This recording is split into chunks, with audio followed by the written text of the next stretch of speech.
Hello guys, this is Ron Tips. Today I show you how to view your clips on YouTube mobile.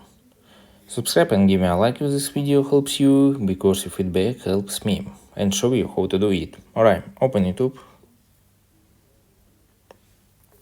and click on right corner your avatar profile and scroll down. This is your videos and your clips. Click on your clips and these all your clips, and click on most recent and most view. Alright, and click on three dots your clips and share or delete clip, and that's all.